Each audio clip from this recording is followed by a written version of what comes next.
Hello students, I am अनुज राजपूत। आज start करने जा रहे हैं question number 3 redemption of preference shares का।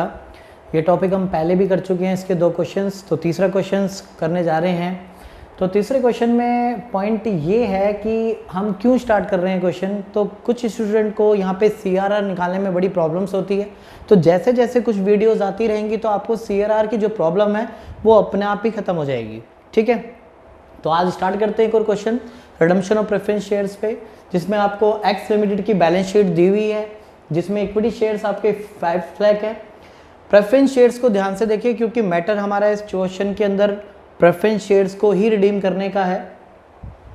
2000 preference shares of 100 each, that means 2 lakh amount, और माइनस कॉल इन एरिया 20 पर शेयर, यानी एक पर्सन ने यहाँ पे 20 पर शेयर्स का अमाउंट नहीं दिया है।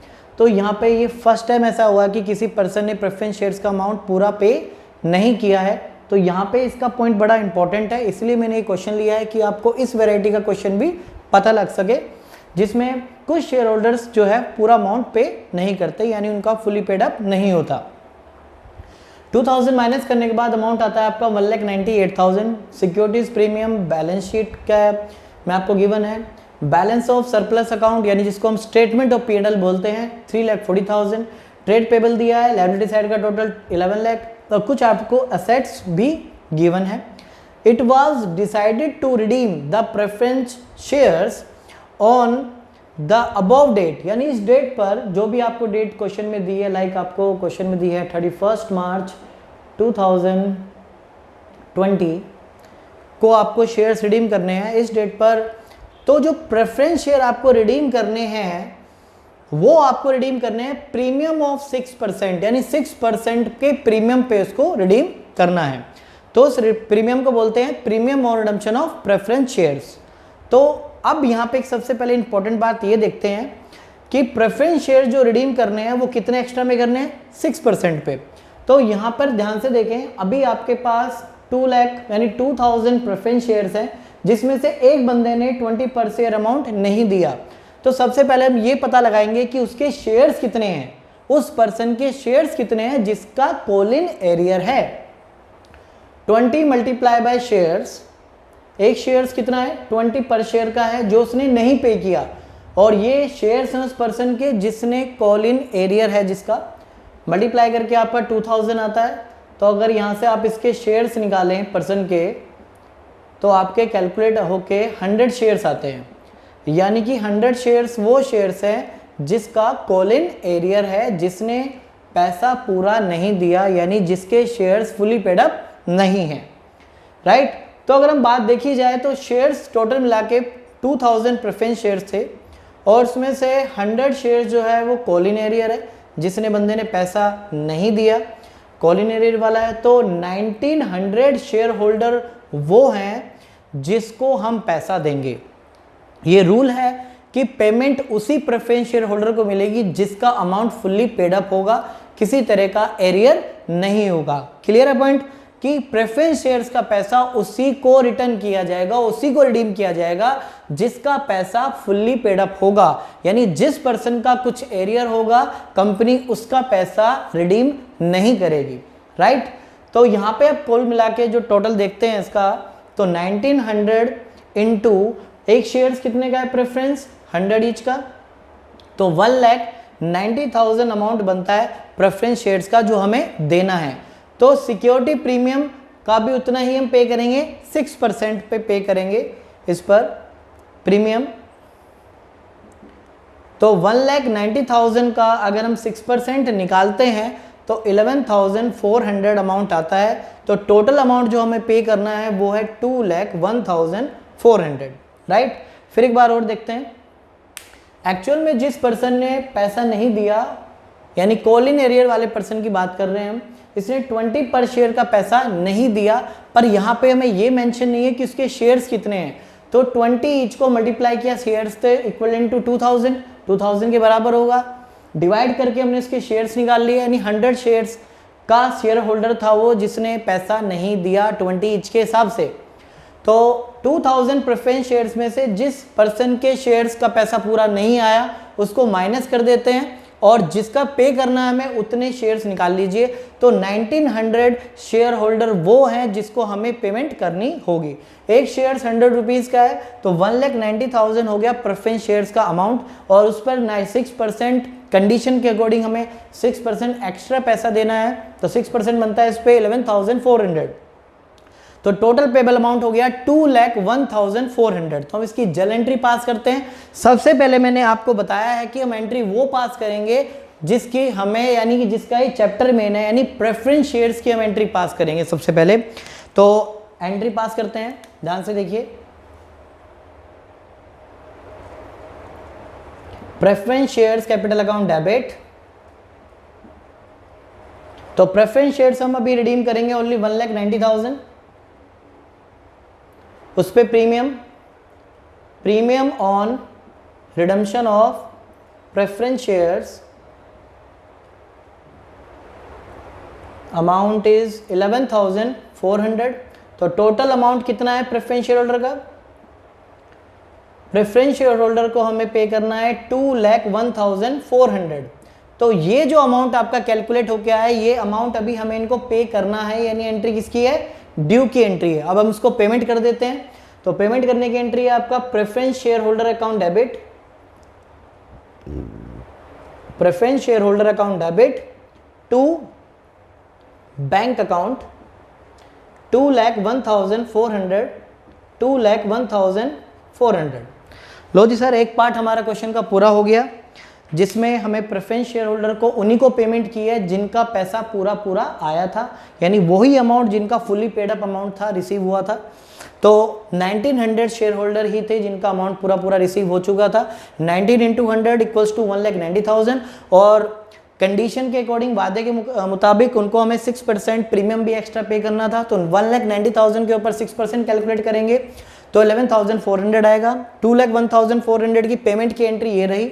प्रेफरेंस शेयर डेबिट कर दिया, क्योंकि लायबिलिटी होती है, लायबिलिटी क्रेडिट होती है, तो डेबिट करके ही कैंसिल कर देते हैं 1,90,000। प्रीमियम उस पर 11,400, ये भी डेबिट करते हैं। तो ये पैसा किसका है? टू प्रेफरेंस शेयर होल्डर का। अब प्रेफरेंस शेयर होल्डर की एंट्री हमने पेमेंट कर दी। पेमेंट जो है बैंक के थ्रू ही होती है, कैश के थ्रू नहीं होती, क्योंकि ये रूल है, शेयर मतलब कंपनी के एक्ट का रूल है कि जो भी पेमेंट शेयर्स की जाएगी या शेयर होल्डर से पैसा लिया जाएगा वो बैंक के थ्रू ही लिया जाता है। ठीक है, तो इस पोर्शन को मैं हटा रहा हूं, आगे बात करते हैं इसमें कुछ और।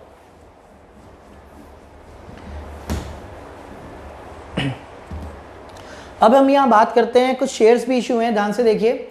इस पर्पज के लिए, यानी शेयर्स को रिडीम करने के लिए, for this purpose 8,000 new equity share of ₹10 each are issue at a premium of ₹1, यानी कि नए शेयर्स इशू किए गए हैं मार्केट के अंदर। 8,000 शेयर्स इशू किए गए हैं, न्यू इक्विटी शेयर इशू किए गए हैं, जिसके शेयर की वैल्यू 10 each है, यानी कि 80,000 शेयर्स इशू किए गए, जिस पर 8,000 × 1 सिक्योरिटी प्रीमियम भी है, यानी कि वो शेयर जिसमें सिक्योरिटी प्रीमियम पर इशू किए गए हैं।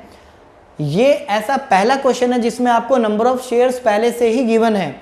इससे पहले हम 2 क्वेश्चंस कर चुके हैं जिसमें हमने नंबर ऑफ शेयर्स खुद ही कैलकुलेट किए थे। ये पहला क्वेश्चन है जिसमें नंबर ऑफ शेयर्स आपको गिवन है। तो 8,000 न्यू शेयर्स हैं 10 each के, तो 8,000 × 10 80,000, उस पर ₹1 सिक्योरिटी प्रीमियम, 8,000 × 1 यानी 88,000 आपका अमाउंट टोटल आ गया है। तो 88,000 को हम यहाँ पे स्टार्ट कर रहे हैं, तो इशू करने की एंट्री कर रहे हैं। तो इशू करने की आप एंट्री देखेंगे, बैंक अकाउंट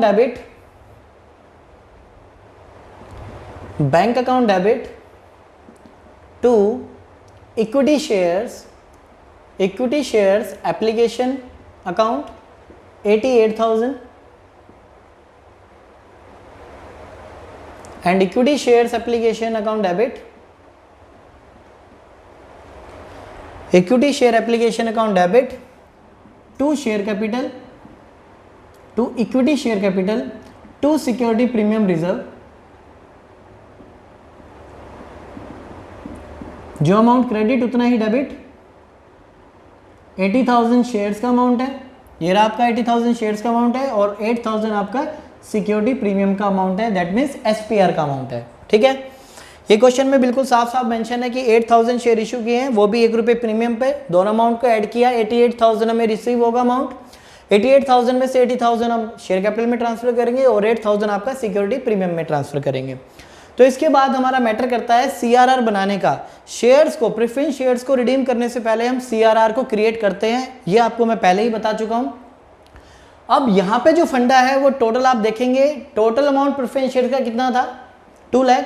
तो जो सीआरआर बनाया जाता है वो टोटल बेसिस पे बनाया जाता है, यानी जितने प्रेफरेंस शेयर होल्डर थे उसी बेस पे बनाया जाता है सीआर। उसमें से कितनों को पैसा दिया या नहीं दिया ये मैटर नहीं करता। तो टोटल प्रेफरेंस शेयर्स होल्डर का अगर अमाउंट देखें तो 2 लाख था, और उस 2 लाख में से हमें कितना हमने शेयर इशू कर दिया, जिसमें से हमने शेयर इशू किया 80,000।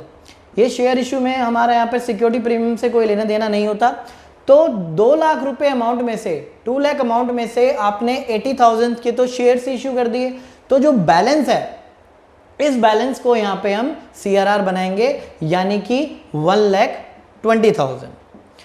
पहले क्वेश्चंस जो थे हमने उसमें क्या किया था, पहले हम सीआरआर बनाते थे, देन बैलेंस जो आपका शेयर्स होता था। इस क्वेश्चन में क्या है, आपको शेयर्स ऑलरेडी गिवन है। तो 2 लाख अमाउंट में से 80,000 के तो हमने शेयर इशू कर दिए मार्केट में, तो जो रिमेनिंग अमाउंट बचा वो कितना है, 1,20,000। तो 1,20,000 का हम क्या बनाएंगे, सीआरआर बनाएंगे। और जैसा कि आपको पता है इसकी सीआरआर हम कहां से बनाएंगे, बैलेंस ऑफ सरप्लस अकाउंट, यानी सरप्लस अकाउंट से हम इसको बनाएंगे। तो इसकी एंट्री पास करते हैं, surplus account debit 1,20,000 to CRR 1,20,000, right. Preference share, फिर दोबारा पॉइंट सुनिए। एक्चुअल में क्या है कि यहां पे एक पर्सन ऐसा भी था जिसने पैसे नहीं दिए, नहीं अमाउंट फुल्ली पेड अप नहीं था, तो हमने पेमेंट तो उन्हीं पर्सन की करनी होती है जितने पर्सन का पैसा फुल्ली पेड अप होता है, यानी कि जिन्होंने पूरे पैसे पे किए होते हैं उनकी ही पेमेंट की जाती है। बट सीआरआर बनाते वक्त आप इस चीज को इग्नोर करेंगे, क्योंकि एज पर सीआरआर हमें जो अमाउंट दिखाना होता है वो फुल बेसिस पे दिखाना होता है, जितने हमारे प्रेफरेंस शेयर्स होते हैं उस पर दिखाना होता है। यहाँ पे अमाउंट आप 1,90,000 नहीं लिखेंगे, आप यहाँ पे अमाउंट पूरा लिखेंगे। 2 लाख प्रेफरेंस शेयर रिडीम करने, 2 लाख में से 80,000 आपने शेयर्स इशू कर दिए, और रिमेनिंग जो बचा वो आपका सीआरआर हो जाएगा। और सीआरआर जो है, सीआरआर बनाने की आपकी एंट्री पता ही है, surplus account debit to CRR. अब आता है मैटर इसमें सबसे इंपॉर्टेंट, इस अमाउंट को रिडीम करने का।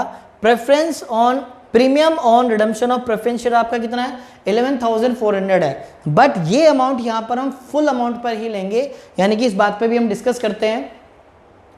Premium on redemption of preference shares जो हम यहाँ पे राइट ऑफ करेंगे, खत्म करेंगे, वो खत्म जो करेंगे हम, फिनिश जो करेंगे वो टोटल अमाउंट पर ही करेंगे। 2 लाख पे अगर मैं 6% निकालता हूं तो ये टोटल बनता है 12,000। हालांकि यहाँ पर जो हम एंट्री में यहाँ पे ड्यू और पेड में लिखते हैं वो अमाउंट 1,90,000 पर ही निकलता है, बट जब यहाँ पे हम इसको राइट ऑफ करते हैं तो ये फुल अमाउंट पे ही राइट ऑफ होता है, ठीक है। यानी जिस पर्सन ने पैसा नहीं दिया हम उसके भी राइट ऑफ कर देते हैं प्रीमियम।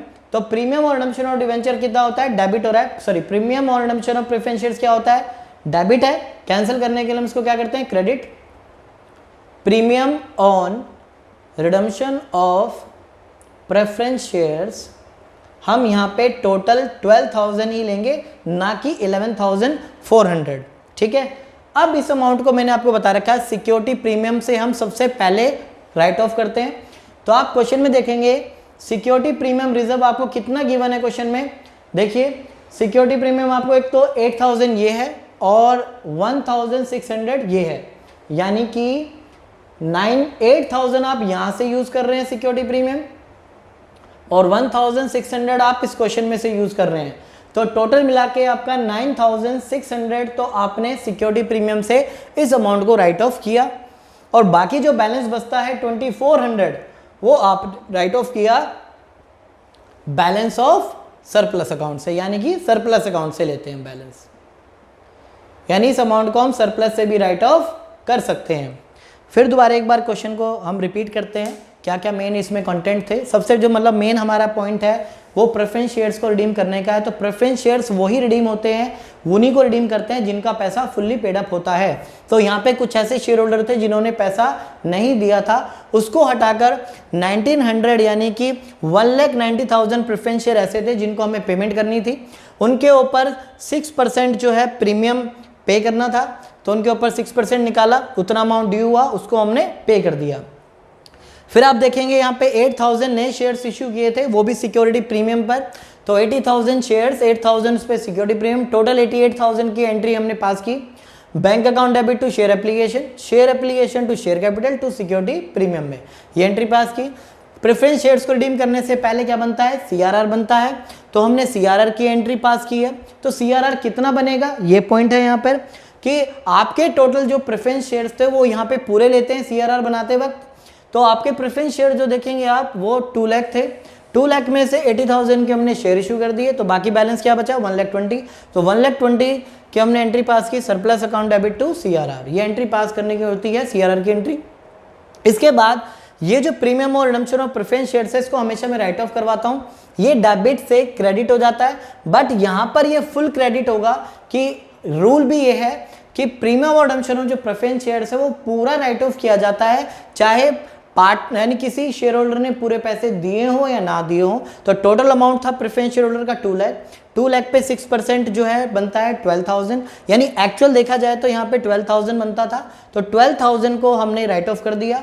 तो राइट ऑफ कहाँ से करते हैं, ये पहला रूल है हमारा, सिक्योरिटी प्रीमियम हमारी प्राइमरी होती है इसमें। तो 1,600 हमारे पास पहले बुक्स में अवेलेबल था अमाउंट, 8,000 हमारे पास नए शेयर इशू करने पर आया अमाउंट, तो 9,600 हमने सिक्योरिटी प्रीमियम रिजर्व से राइट ऑफ किया, बाकी जो बैलेंस बचा 2,400 वो हमने सरप्लस अकाउंट से किया। ठीक है, तो नेक्स्ट क्वेश्चन की ओर चलते हैं। तो स्टूडेंट स्टार्ट करते हैं question number 4, redemption of preference shares का ही।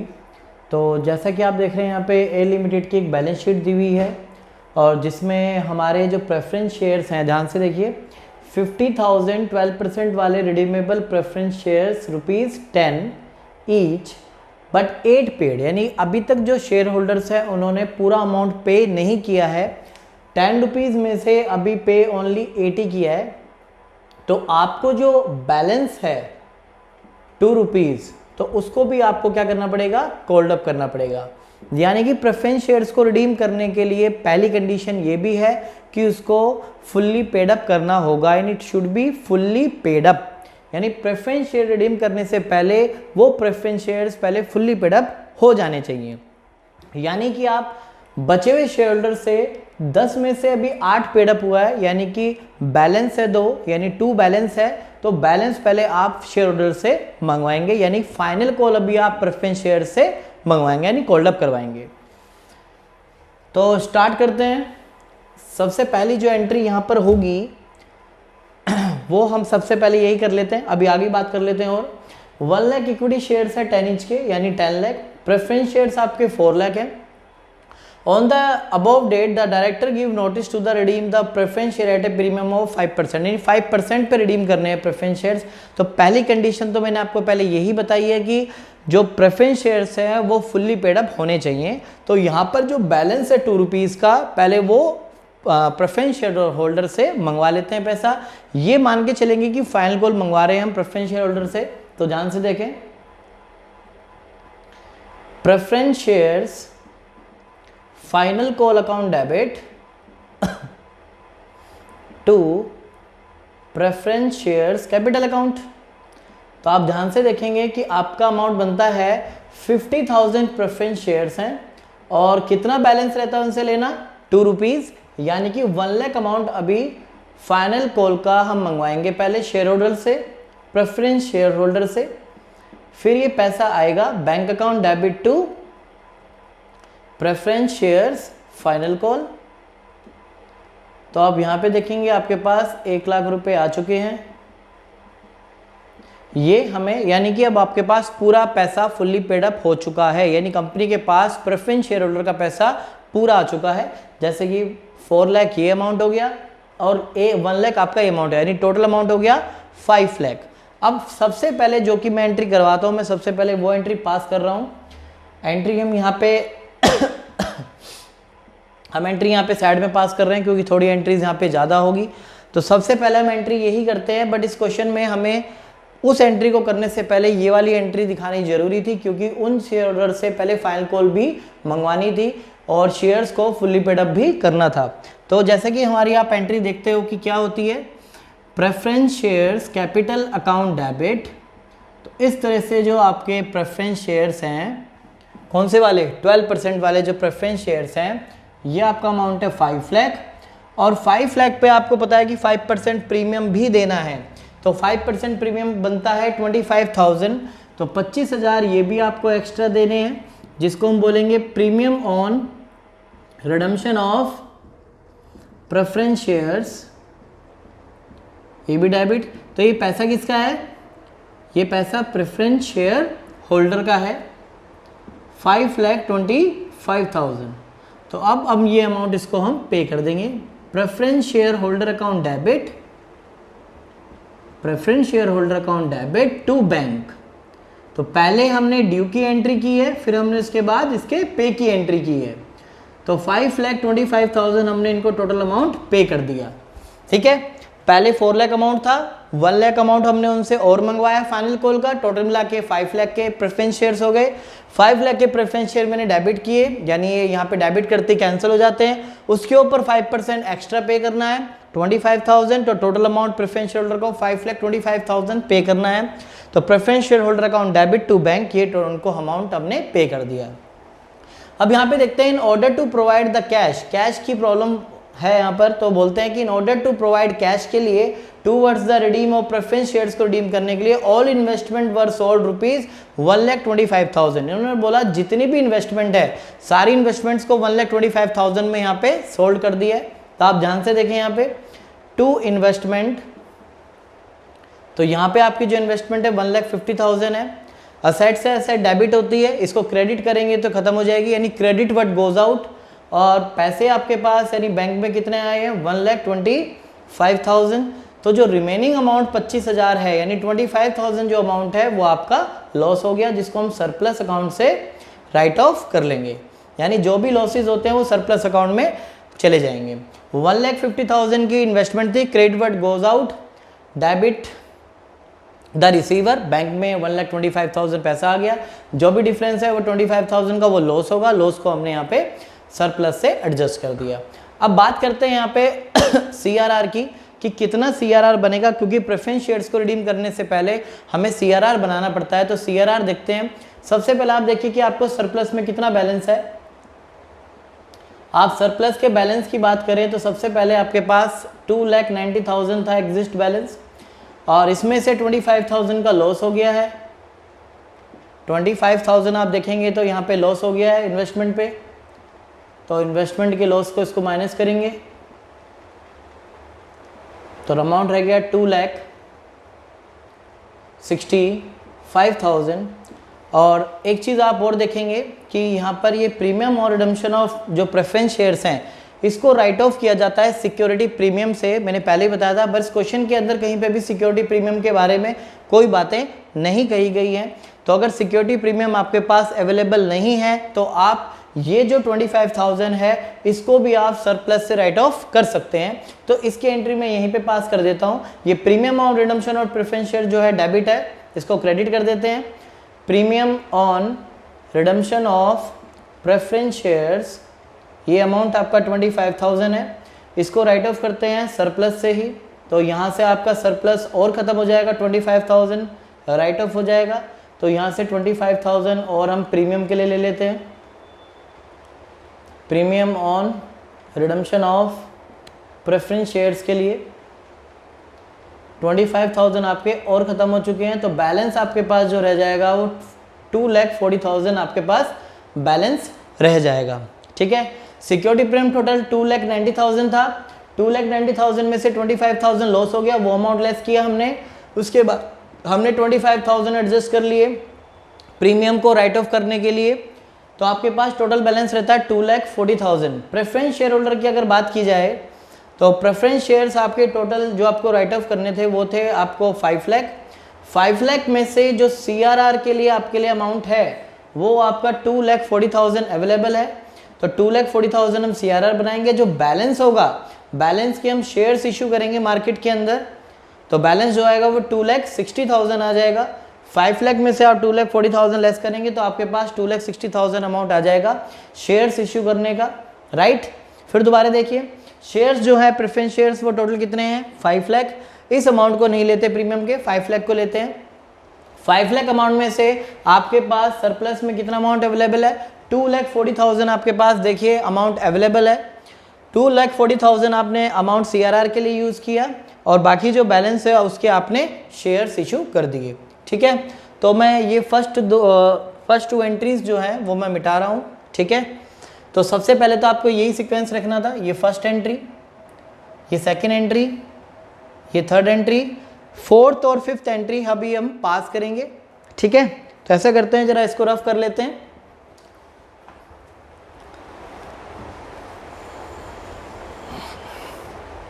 तो फोर्थ एंट्री जो हमारी बनती है वो बनती है CRR इशू करने की। तो CRR इशू करना हम यहाँ पे कर देते हैं। तो एंट्री पास होगी, सरप्लस अकाउंट डेबिट, जो बैलेंस था 2,50,000 उसको हमने CRR में कन्वर्ट कर दिया। और जो आपके पास 2,60,000 शेयर्स इशू हुए हैं, तो बताया है इसमें क्वेश्चन में कि director desire that the minimum number of fresh issue of share at a par, जो नए शेयर इशू होंगे वो पार पे इशू करेंगे। यहाँ पे प्रीमियम का कोई रिलेशन ही नहीं है, कोई बात बोली नहीं गई है, तो आप नॉर्मल एंट्री पास करेंगे शेयर्स की। शेयर इशू करने की जो नॉर्मल एंट्री होती है, bank account debit to equity share application and equity share application to equity share application account debit to equity share capital account. तो आप देखेंगे 2,60,000 के आपको शेयर्स इशू करने हैं, तो सिंपल आप 2,60,000 के शेयर्स इशू कर दीजिए, यानी इतने अमाउंट के शेयर्स इशू करने हैं 2,60,000। अगर आप नंबर ऑफ शेयर्स निकालते हैं तो नंबर ऑफ शेयर्स आपको इस तरह से निकालने हैं, 2,60,000 को आप डिवाइड कर दीजिए, कितने अमाउंट का एक शेयर्स 10 रुपीज़ का है, तो यानी कि डिवाइड करेंगे तो आपने 26,000 शेयर्स को इशू किया है। तो 26,000 शेयर्स को मल्टीप्लाई करेंगे अगर 10 से, तो अमाउंट वही आएगा 2,60,000, क्योंकि यहाँ पे कोई प्रीमियम नहीं है, ठीक है। तो एक बार और क्वेश्चन को डिस्कस कर लेते हैं। सबसे पहले आप ये देखिए कि प्रेफरेंस शेयर्स यहाँ पे फुल्ली पेड अप नहीं है, और सबसे पहली कंडीशन आपने यही सीखी है कि प्रेफरेंस शेयर्स को तभी रिडीम किया जाता है जब वो फुल्ली पेड अप होते हैं। तो उनसे पहले आप जो बैलेंस अमाउंट है वो कॉल्ड अप करेंगे। तो फाइनल कॉल की एंट्री की हमने शेयर्स की 50,000 और बैलेंस इंटू 2, यानी 50,000 इंटू 2 प्रेफरेंस शेयर्स के फाइनल कॉल की एंट्री पास की। देन हमने इन्वेस्टमेंट को सेल किया, इन्वेस्टमेंट 1,50,000 की थी, डेबिट से क्रेडिट हो गई, 1,25,000 हमें अमाउंट रिसीव हुआ, 25,000 का लॉस हो गया। प्रेफरेंस शेयर्स को रिडीम करने की एंट्री हम सबसे एंड में करते हैं, ठीक है, यानी एंट्री को तो हम सबसे पहले करते हैं पर करना आपको एंड में ही है। प्रेफरेंस शेयर डेबिट हो गए 5 लाख, क्योंकि 4 लाख अमाउंट आपका ये था और 1 लाख आपने और मांगा, टोटल मिला के आपका 5 लाख हो गया। 5 लाख पे 5% आपको प्रीमियम पे करना है, टोटल 5,50,000 ड्यू की एंट्री और ये इसके पे की एंट्री हो गई। तो फिर इसके बाद क्या होता है कि शेयर्स को रिडीम करने से पहले CRR बनाना होता है। CRR जो हम बनाते हैं वो हमारे पास जो सरप्लस पड़े होते हैं उनमें से बनाते हैं। 2,90,000 हमारे पास CRR 2,90,000 हमारे पास सरप्लस था, जिसमें से हमने इन्वेस्टमेंट का लॉस राइट ऑफ किया, हमने इसमें से प्रीमियम राइट ऑफ किया ये 25,000, और उसकी एंट्री हमने पास की, डेबिट था, डेबिट से हमने इसको क्रेडिट किया और इसको भी हमने सरप्लस से राइट ऑफ किया कि क्वेश्चन के अंदर सिक्योरिटी प्रीमियम नहीं है। 25,000 ये लेस करने के बाद आपके पास 2,40,000 बैलेंस बचा सरप्लस के अंदर, जिसको हमने CRR के लिए यूज कर लिया। Surplus account debit to CRR, जो बैलेंस अमाउंट था 5 लाख में से 2,40,000 CRR, बाकी जो बैलेंस अमाउंट हमने शेयर्स के लिए इशू कर दिया। शेयर इशू करने की एंट्री आपकी ये रही, bank account debit to share application to equity share capital, ठीक है। तो आपको अगर हमारी वीडियो अच्छी लगी है तो प्लीज़ शेयर, लाइक और सब्सक्राइब जरूर करें, जिस तरह से हम आगे और वीडियो बनाते रहें। जय हिंद, जय भारत।